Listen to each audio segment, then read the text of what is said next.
Sente-se, por favor, amado irmão, e abra sua Bíblia, por favor, no Evangelho de Mateus.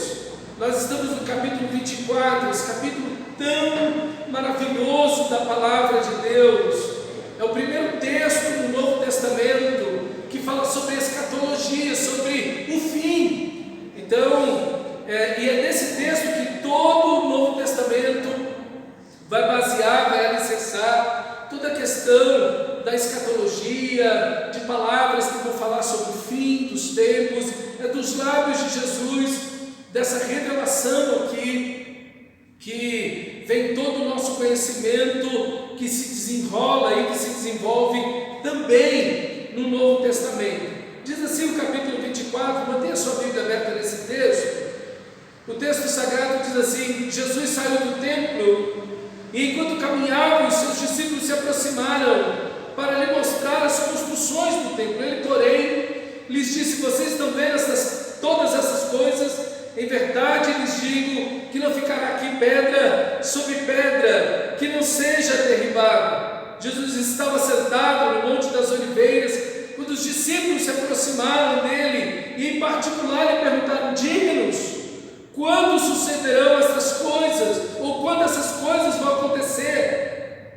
E que sinal haverá da tua vinda e dos fins e do fim dos tempos? Então, essas três perguntas estão no ar diante do nosso texto, elas são feitas ao nosso Senhor, e o Senhor agora vai responder essas perguntas, mas não dentro da ordem, como nós vimos que os discípulos queriam. Eles queriam que ele falasse do templo, quando não vai ficar aqui pedra sobre pedra. Jesus vai responder isso, mas um pouco mais embaixo. Primeiro ele vai falar, e é o tema central do capítulo, tanto 24 quanto 25, a fidelidade da igreja, a fidelidade dos cristãos. Esse é o tema central desse capítulo, ok? Então, o Senhor da Glória vai discorrer no nosso texto. Eu falei um pouco da estrutura na semana passada, e a primeira parte aí, que é do versículo 4 ao 8, vai falar dos falsos cristos, das guerras e das fomes e terremotos, e Jesus vai falar: esse é o princípio das dores. Essas coisas vão acontecer, elas vão se intensificar como uma mulher que está para dar filhos. Então o princípio das dores, e isso vai se intensificar. E como nós vimos todas essas coisas no século XX e no século XXI, tem crescido de uma forma muito grande, muito expressiva, e acima do que era nos séculos passados. E agora o Senhor da Glória vai, a partir do versículo 9, que é o texto que nós vamos meditar hoje, ele vai trazer uma estrutura muito interessante. Agora ele vai falar do fim, e eu queria que na leitura você notasse as expressões de totalidade, e não apenas as expressões de totalidade como todo, todos, alguma coisa assim, mas também essas expressões de abrangência, que trazem esse sentido de intensidade no texto. É um texto muito intenso. Então ele falou primeiro sobre o princípio das dores, aquelas coisas que vão acontecer e que vão se intensificar, e agora ele vai apresentar o desembocar do fim, como vai acontecer o fim de todas as coisas, ok? E no texto abaixo, a partir do versículo 15, ele vai novamente falar do fim, mas de uma outra perspectiva, que é que a gente vai ver na semana que vem. Olha o versículo 9: vocês serão entregues para serem maltratados, atribulados, e eles os matarão. Vocês serão odiados de todas as nações por causa do meu nome. Neste tempo, muitos hão de se escandalizar, trair e odiar uns aos outros. Muitos falsos profetas se levantarão e enganarão a muitos, e por se multiplicar a maldade, o amor se esfriará de quase todos. Aquele, porém,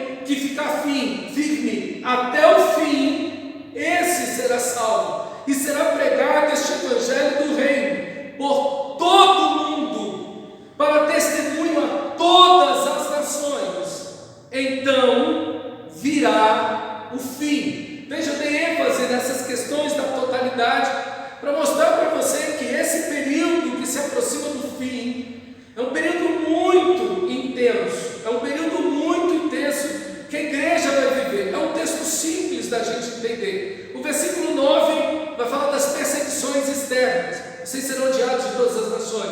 E o resultado disso é o versículo 10, é a apostasia, ok? Depois, no versículo 11, problemas internos, os falsos profetas. E o resultado está no versículo 12, e multiplica-se a iniquidade, e o amor de quase todos se esfria. E aí, então, o Senhor chama a igreja à fidelidade. No versículo 13, aquele porém que persevera até o fim, esse será salvo. E aí ele termina com o sinal da vinda, que é o ponto D, que aí será pregado esse evangelho a todas as nações em testemunho, aí todo mundo testemunha a todas as nações, e então virá o fim. Então, um texto fácil da gente entender, ok? Não é um texto complicado, não. A estrutura é AB, CD, ok? Então, uma estrutura bem fácil da gente entender. Então, o primeiro ponto, versículo 9, a perseguição externa. Vocês serão entregues para serem maltratados, isso é, atribulados, e eles os matarão. Vocês serão odiados de todas as nações por causa do meu nome. O texto aqui vai mostrar essa palavra aqui, que na minha tradução trouxe maltratados, mas o ideal dessa expressão é atribulados, porque essa mesma palavra grega vai aparecer no versículo 9, que é o que a gente está vendo, depois vai aparecer no versículo 21, e depois a mesma palavra vai aparecer no versículo 29. Então, essa questão de ser atribulado ou da tribulação é uma ideia que permanece no texto. Por isso que o ideal seria traduzir essa palavra com a mesma expressão em todas as aparições dela, para dar uma noção correta para a gente. Então, o sentido mesmo é que haverá tribulação para a igreja. A igreja é atribulada, a igreja não é arrebatada antes da tribulação. Isso não é bíblico. Na Bíblia, a igreja tem que perseverar até o fim. Aquele que perseverar até o fim, esse será salvo. Então não existe um arrebatamento onde as pessoas serão, os crentes vão sumir do planeta e vão ficar. Tem até música que canta isso, até filme, né? Onde está esse povo que fazia, que falava e tal? Não existe isso.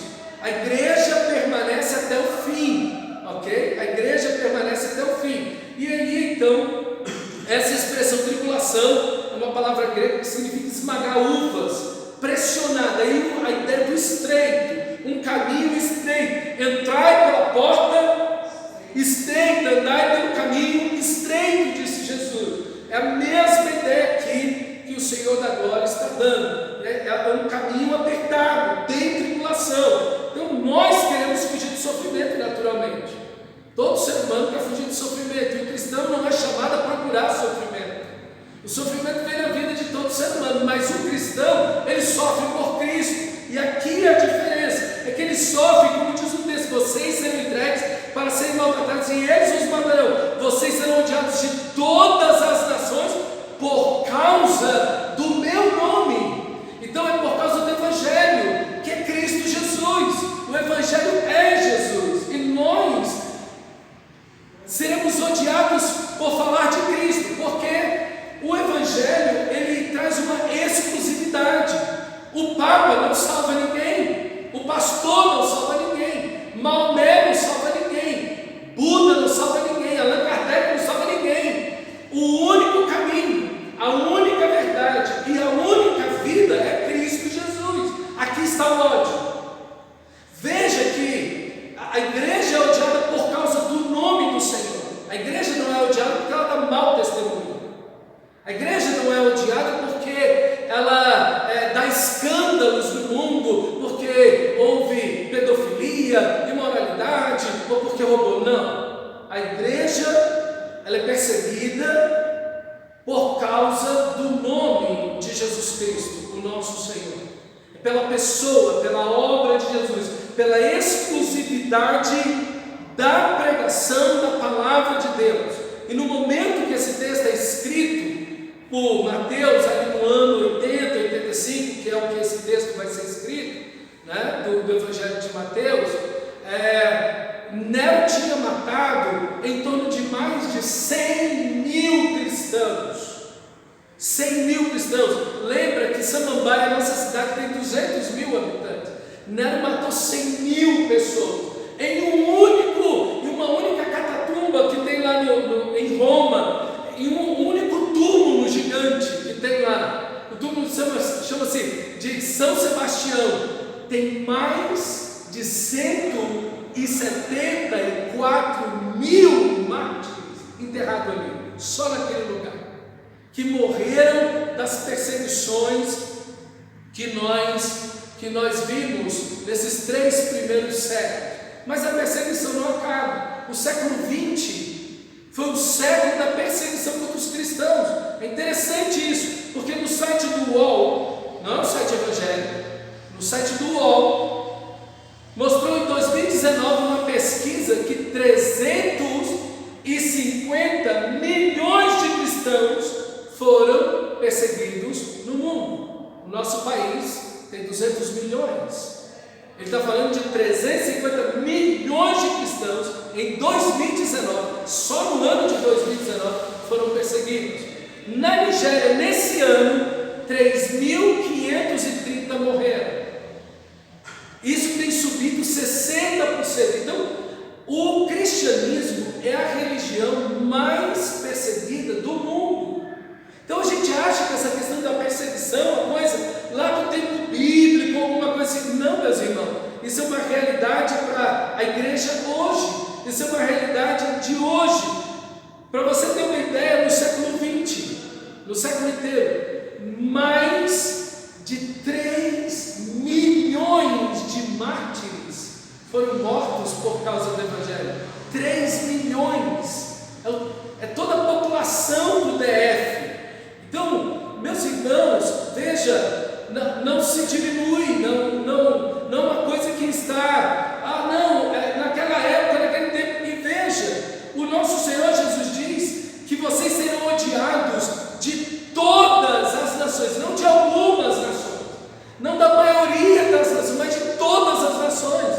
A perseguição não é uma coisa, o ódio contra Cristo, contra a igreja, não é uma coisa de época, não é uma coisa cultural, não, naquela cultura Cristo é odiado, não, em todas as nações, em qualquer época. Por quê? Porque a pregação do Evangelho atinge a idolatria, de que eu sou salvo por mim mesmo, ou de que eu sou salvo pela minha religiosidade, ou que eu sou salvo pelas boas obras. Não, o Evangelho ele vai mostrar que Jesus é o único caminho que nos leva a Deus, e ninguém vem ao Pai a não ser por mim. Ninguém vem a Deus por Maria, por José, por seja lá quem for. Só há um caminho, é Cristo Jesus. Essa mensagem produz ódio no coração de todo aquele que ouve e não é salvo, porque as pessoas querem salvar a si mesmas, ou querem salvar-se por meio de boas obras, ou por sua religiosidade. E o resultado disso está no versículo 10. Neste tempo, muitos vão se escandalizar, trair e odiar uns aos outros. Essa pressão da perseguição, da tribulação, vai revelar os verdadeiros cristãos. Quem de fato é um cristão, ok? Então, nesse tempo, conforme a igreja é perseguida, vai mostrando e revelando quem de fato está em Cristo ou não, quem de fato é um cristão de verdade. Por isso também que as tribulações elas existem, por isso também que Deus permite as tribulações sobre o seu povo, porque elas mostram quem de fato é um cristão. Se a pessoa está ali simplesmente por causa das bênçãos, enfim, por alguma coisa, mas de fato se está servindo a Cristo. Estava ouvindo um relato de um missionário na China, que até impressionado com aquilo.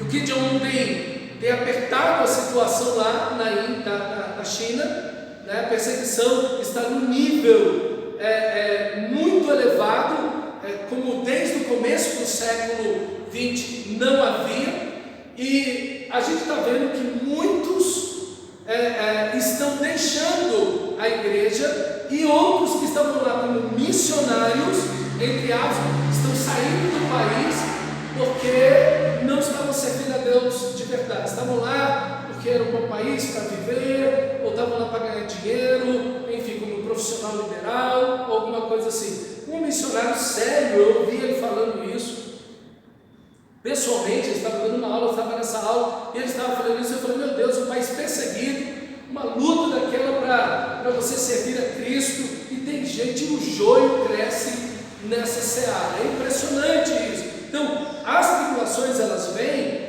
e Deus permite para justamente mostrar quem é o verdadeiro cristão ou não. Então o texto diz aí que nesse tempo muitos hão de se escandalizar, não poucos, mas muitos hão de se escandalizar, e não apenas deixar o evangelho. Escandalizar aí quer dizer deixar o evangelho, largar a fé. Então a gente vê novamente aquela ideia de Paulo, né?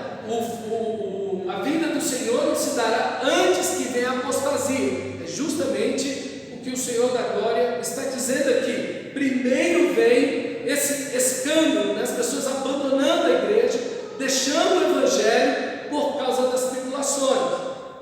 E aí o texto diz que eles vão trair e odiar uns aos outros, vão entregar, vão trair a igreja, vão não apenas deixar a Cristo, mas vão entregar aqueles irmãos que estão servindo o Senhor da glória e vão passar a odiar a igreja do nosso Senhor Jesus Cristo. Isso é uma ação que gera reação. Então a igreja prega o evangelho, onde Cristo é o único caminho, a verdade e a vida. Aqueles que não querem Cristo, não recebem Cristo, vão contra a igreja.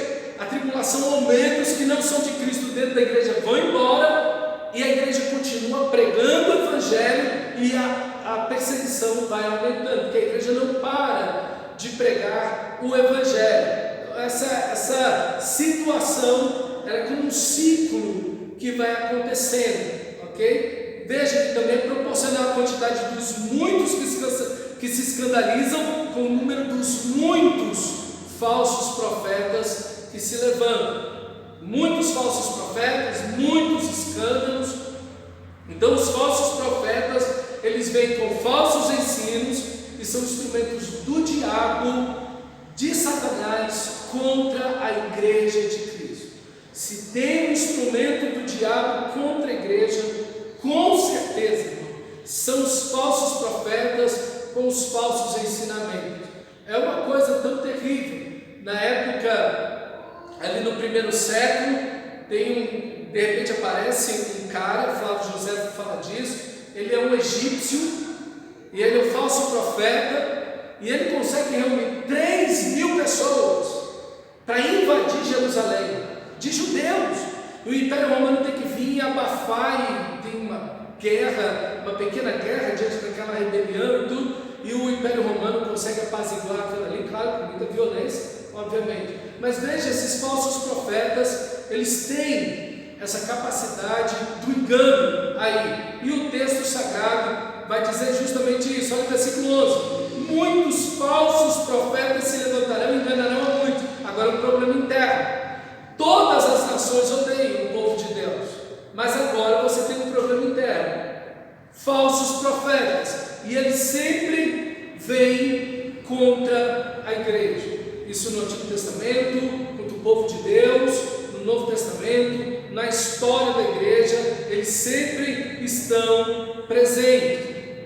Eles sempre estão de alguma maneira atacando a igreja, e de uma forma muito tenaz. Falsos ensinamentos.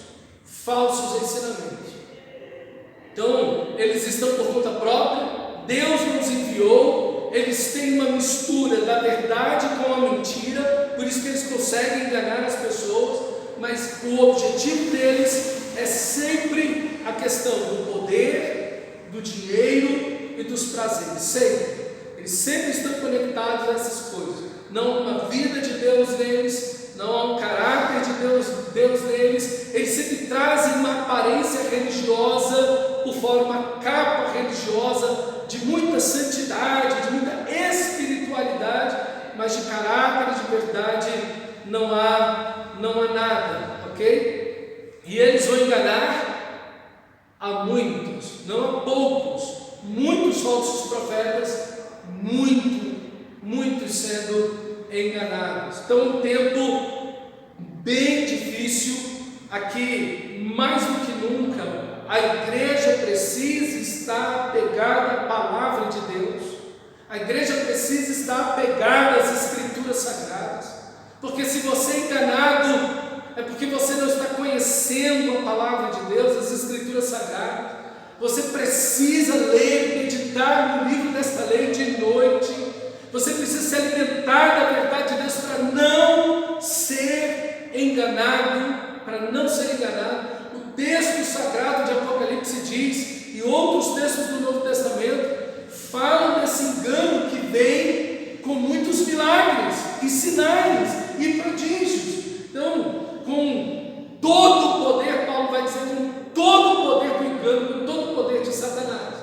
A gente precisa estar de olhos abertos com relação a isso, porque não é, tem milagres ali, então ali tem a verdade, de jeito nenhum. A verdade está onde a palavra de Deus está sendo pregada. Então, se não há a palavra de Deus sendo pregada, ali tem um engano. Ainda que esteja chovendo milagres, ali está o engano. Então a gente precisa ter muito cuidado. A igreja, mais do que nunca, conforme o fim se aproxima, mais do que nunca a igreja precisa estar alicerçada na palavra, conhecedora cada cristão, cada irmão, cada um precisa estar alimentado, nutrido e conhecendo as Escrituras Sagradas. O cristão não pode se dar o luxo. É a única espada que você tem. É a palavra de Deus. É a única. Você não tem outra arma, meu irmão. Você não tem outra arma. Você não vai vencer o diabo com o jejum. Você não vai vencer o diabo com misticismo ou com qualquer outra coisa. É com a palavra de Deus que você vai vencer o diabo. Foi com a palavra de Cristo, foi com a palavra de Deus, do livro de Deuteronômio, que o nosso Senhor Jesus Cristo venceu o diabo na tentação. Você não pode abrir mão da palavra de Deus por causa da cultura, porque é o que estão dizendo. Você tem que estar firme na palavra. Como Jesus disse, aquele que ouve as minhas palavras e as cumpre, edificou a sua casa sobre a rocha. Mateus capítulo 7. Então é aqui que nós nos encontramos. O resultado dos falsos profetas é que não apenas muitos são enganados, mas o versículo 12, e por se multiplicar a iniquidade, o amor se esfriará de quase todos. Veja quanta ideia de totalidade. Muitos falsos profetas, muitos enganados, multiplica-se a iniquidade. Isso é o transbordar do pecado. O pecado se multiplica, mas veja que é uma questão que com certeza o pecado se multiplica no mundo. Com certeza. Não tem. Quando você olha a sociedade dos nossos dias, você vê categorias de pecados que você não via há 50, 70, 100 anos atrás. Existe isso. Não que no mundo dos séculos passados não houvesse pecado, enfim. Mas nós temos hoje uma multiplicação do pecado muito grande. Por exemplo, um dos últimos dos alicerces da moralidade na sociedade sempre foi a mulher. A mulher sempre foi o estandarte da moralidade, da santidade, da castidade nas sociedades. A gente vê isso se quebrando, se rompendo na nossa geração de uma forma terrível. Então a gente tem... Oi? É uma coisa já rompida. Sim. Não se quebra mais rápido. Assim, é uma coisa que a gente fica, meu Deus do céu, perdeu-se aquela ideia da pureza, da castidade, do resguardar-se, enfim, quebrou-se tudo isso. E de uma forma, não que não tivesse quebrado lá atrás, mas quebrou-se uma proporção, uma dimensão, que é algo que nunca se viu, nunca se consumiu tanta pornografia no mundo. O mundo está no estado de violência como nunca esteve. O divórcio toma as famílias como nunca. O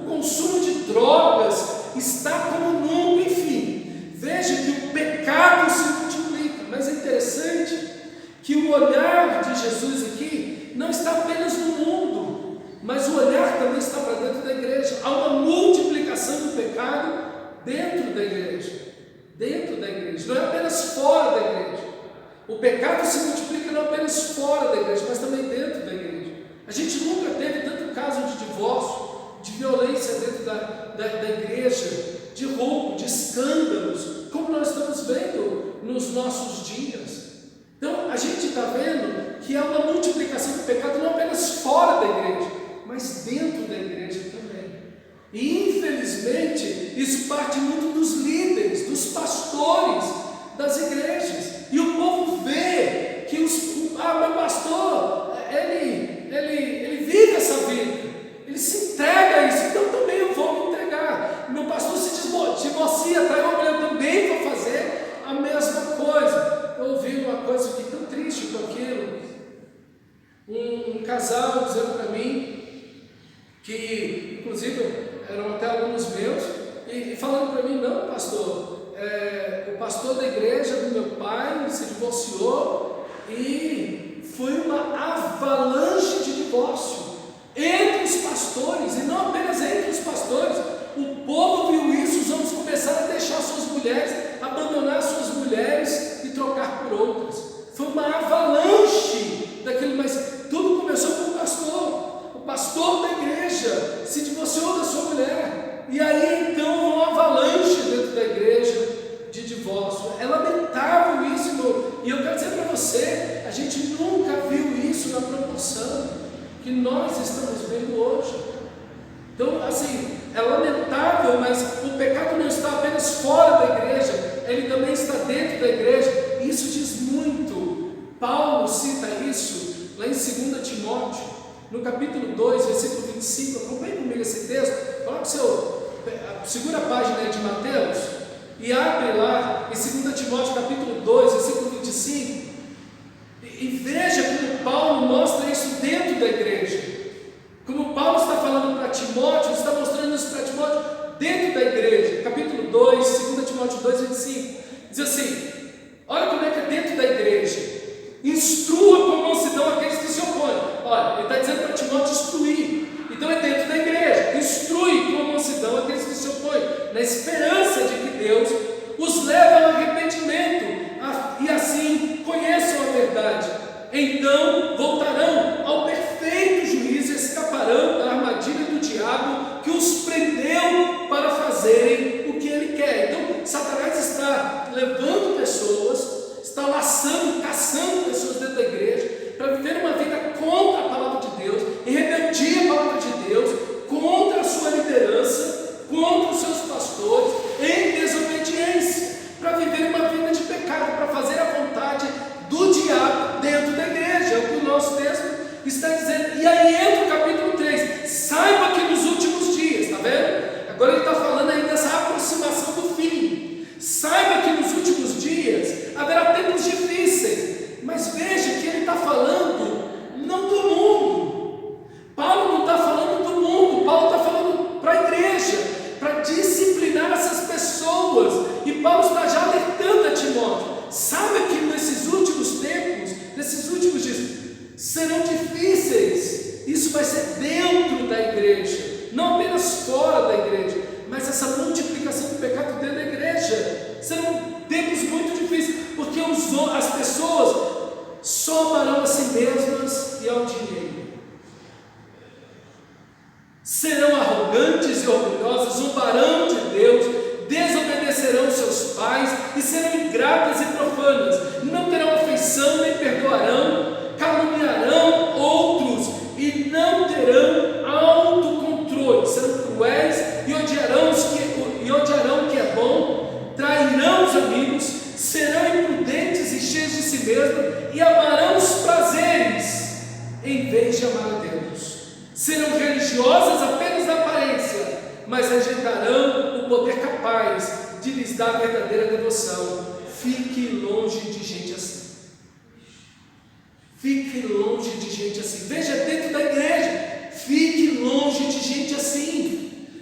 A igreja, irmãos, e os últimos momentos, os últimos tempos, está mostrando que muitos serão enganados.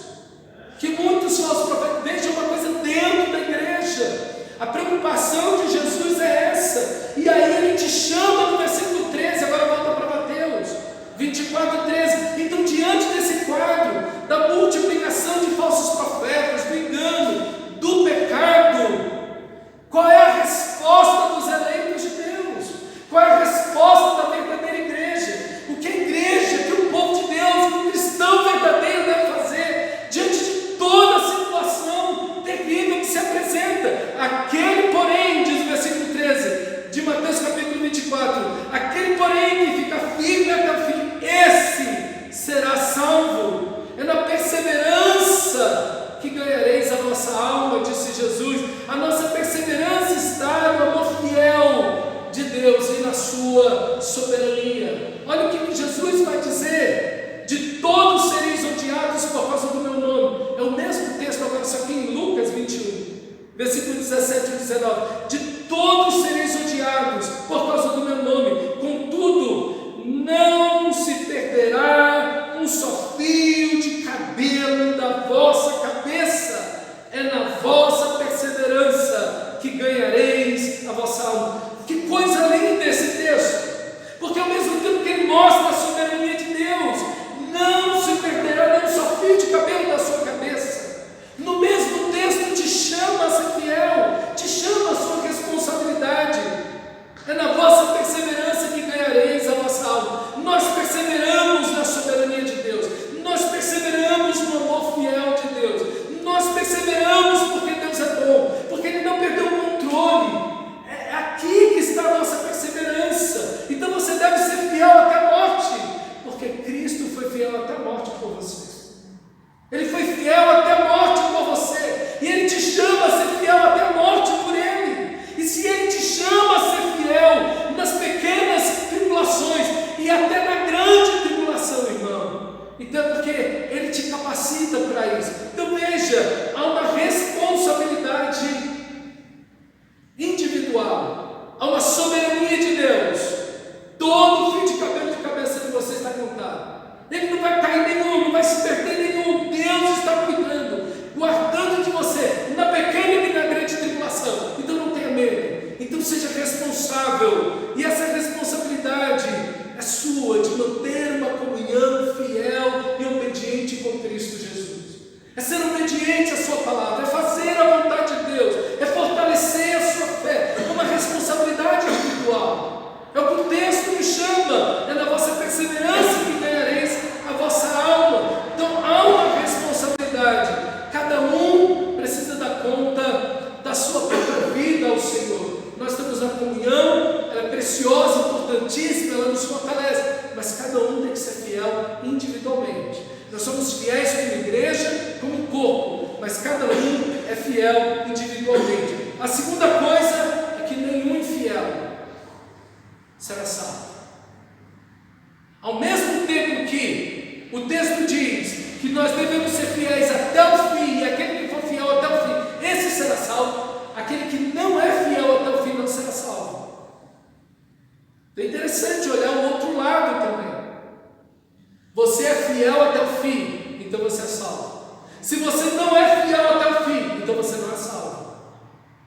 A fidelidade não tem que ser pela metade ou na maior parte do tempo. A fidelidade até o fim. Que fim? Até o fim da minha vida ou até o fim dos tempos? Que o meu Senhor me encontre, ou o fim da minha vida é eu encontrar com Ele na minha morte, ou no fim dos tempos, quando Ele rasgar os céus e vier me buscar, eu estarei fiel a Ele. Fiel a Ele. E aqui está a nossa perseverança.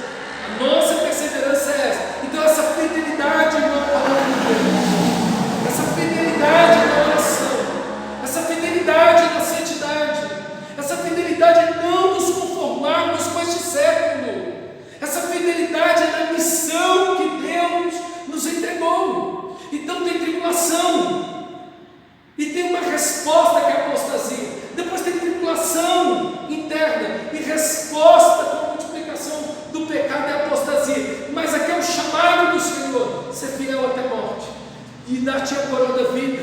Você tem que ser fiel até o fim e você vai ser salvo. Essa fidelidade que vai até o fim, essa é a resposta que Deus quer de mim e de você. É isso que Deus está nos chamando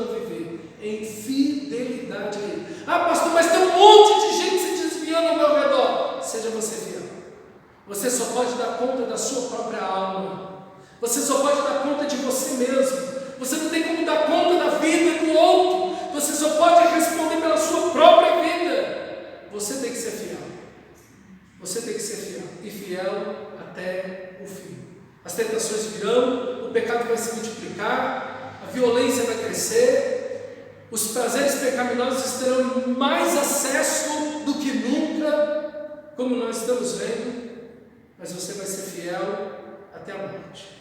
Você vai perseverar até o fim, e o Senhor da glória, que tem cada fio de cabelo na sua cabeça contado, que tem o controle absoluto da sua vida, amado irmão, vai guardar você, vai proteger você, vai cuidar de você. Se Ele disse para você ser fiel até o fim, se Ele disse para você ser fiel até a morte, é porque Ele te deu a sua palavra, te deu o seu Espírito, te deu a oração, te deu a comunhão da igreja, a disciplina que nós recebemos na igreja. Quando o irmão vem nos corrige, quando o pastor vem nos corrige, e diz: irmão, você não pode ver assim, irmão, você não pode agir dessa maneira. Então nós temos tudo para ser fiel até o fim. Nós temos a comunhão uns com os outros, acima de tudo o Espírito Santo, a armadura de Deus, a palavra de Deus. Nós temos tudo para ser fiéis até o fim. Se o Senhor nos chamou a ser fiéis até o fim, Ele nos capacitará a ser fiéis até o fim. Até o fim. Porque não é na nossa força, é no poder do Senhor. Por isso devemos ser cheios do Espírito. Quem cristão vai permanecer de pé num tempo como esse, ele estiver cheio do Espírito Santo. Não vai ser na sua força, não vai ser na religiosidade, vai ser na plenitude do Espírito Santo que vamos permanecer até o fim, irmão.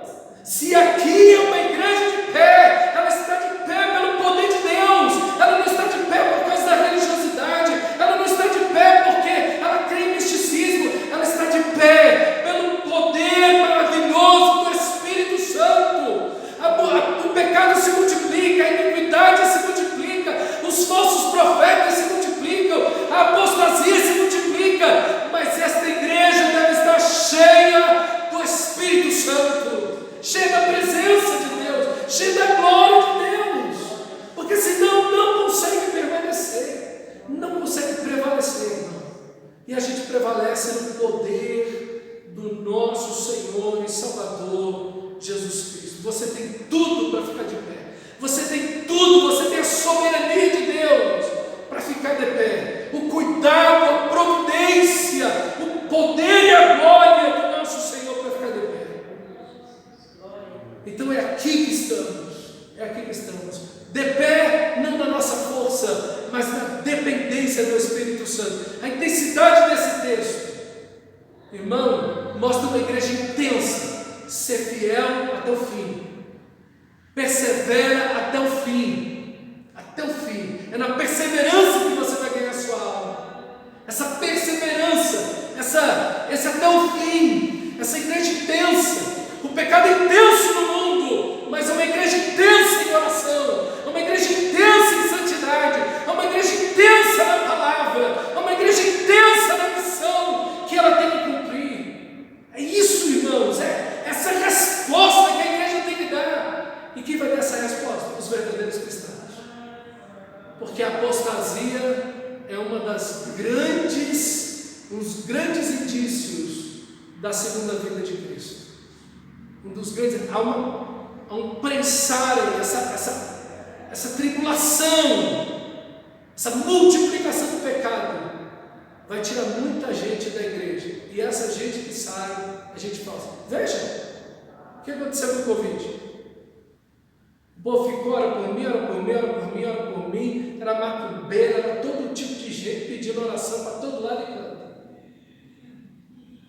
Depois que a vacina chegou, até os crentes pararam de pedir oração. Não é verdade? E tem gente que até hoje não voltou para a igreja. E a gente está vendo um fenômeno no mundo inteiro das pessoas que abandonaram a igreja. Estava ouvindo um pastor norte-americano e ele falou: olha, até hoje, nem 50% da igreja voltou.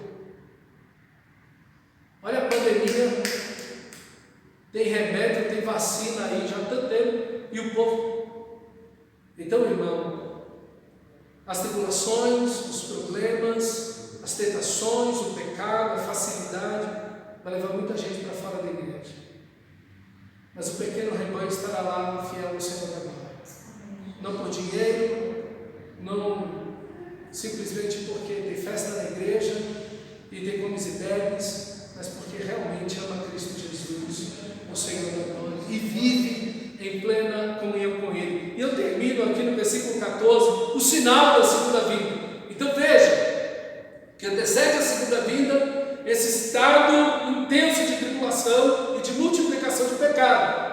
E aí então, a resposta da igreja é fidelidade, e o versículo 14, e será pregado este evangelho do reino a todo mundo. Veja uma igreja intensa, veja uma igreja intensa na missão, a todo mundo, para testemunho de todas as nações, e então virá o fim. Glória a Deus por isso, glória a Deus por isso. No capítulo 11 do livro de Apocalipse mostra as duas testemunhas, que testemunham para o mundo inteiro do evangelho, e depois que elas testemunham, elas são mortas. Há uma tribulação de 3 dias, elas são mortas. E aí então o Senhor da glória aparece. É o que nós estamos vendo aqui no nosso texto. A tribulação, a perseguição, mas é uma igreja intensa. É uma igreja vestida de pano de saco e cinza. Não é uma igreja apaixonada pelo mundo. Não é uma igreja que ama o mundo e as coisas que no mundo há. Mas é uma igreja que ama Cristo Jesus, o nosso Senhor. É uma igreja missional, uma igreja intencional na sua missão, que prega o evangelho, que vive o evangelho, que está levando o evangelho aos vizinhos, aos familiares, mas que também está contribuindo com missões em outras partes. É uma igreja que tem uma visão de anunciar o evangelho, ela cumpre a missão. E eu quero dizer para você, irmão, que quem não está envolvido na missão está criando confusão. Olha para dentro das igrejas. Quem não está envolvido na missão, quem não está trabalhando, quem não está evangelizando, quem não está servindo, quem não está fazendo confusão dentro da igreja, de mimimi, de briga, de fofoca, de intriga, de defeito e tudo. Não, meus irmãos, é uma igreja intensa na sua missão. Esse evangelho será pregado, esse evangelho do reino será pregado a todo mundo para testemunho de todas as nações, e então virá o fim. É o evangelho do reino de Deus, é a pregação verdadeira desse evangelho. É aqui que a igreja tem que estar envolvida. Lamentável o que aconteceu essa semana, domingo passado, aqui em Brasília, no Brasil. Que coisa terrível aqui. Eu vi uma senhora, uma velha, uma idosa, dentro do ônibus presa, com a Bíblia na mão assim, e gritando palavras, presa, gritando palavras de ordem dentro do ônibus presa. Eu falei, meu Deus, como essa mulher está enganada? Como essa mulher está enganada? A igreja tem que estar envolvida nisso aqui, no evangelho do reino. O cristão pode ir para uma passeada pacificamente, ir lá gritar palavras de ordem? Pode, não tem problema nenhum. É direito constitucional. Mas achar que um partido de direita, um candidato de direita ou de esquerda, um partido de esquerda ou de direita, qualquer partido político, seja ele quem for, ou político fulano de tal, ciclano de tal, da direita ou da esquerda, não, ali está alguém que representa Deus, ou está ali alguém que vai salvar esse país. Você está muito enganado. É lamentável ver alguém com a Bíblia dizendo, pensando que está ali por Cristo Jesus. Não é isso que o Senhor nos mandou fazer. O que vai mudar esse país não é a direita nem a esquerda. O que vai mudar esse país não é Jair Bolsonaro nem Lula. O que vai mudar esse país é a pregação do Evangelho de Cristo Jesus. É a vivência de um povo santo, cheio do Espírito, da palavra de Deus, testemunhando a vida de Deus nessa nação, dentro de casa, na sociedade, no trabalho, pregando o Evangelho, vivendo esse Evangelho. É isso que vai mudar esta nação, é isso que muda o país, o continente, como nós vemos na Reforma Protestante.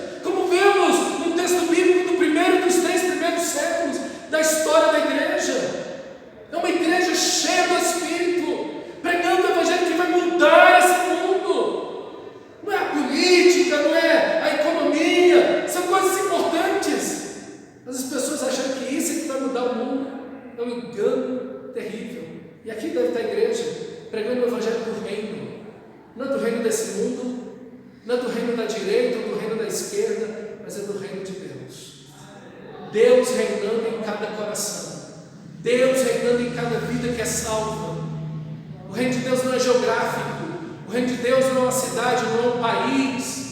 O reino de Deus está dentro de vós, disse Jesus. É o governo de Deus na vida de cada um dos que foram salvos. Porque se esse país fosse de Jesus, não tinha corrupção, não tinha roubo, não tinha imoralidade, não tinha nada disso.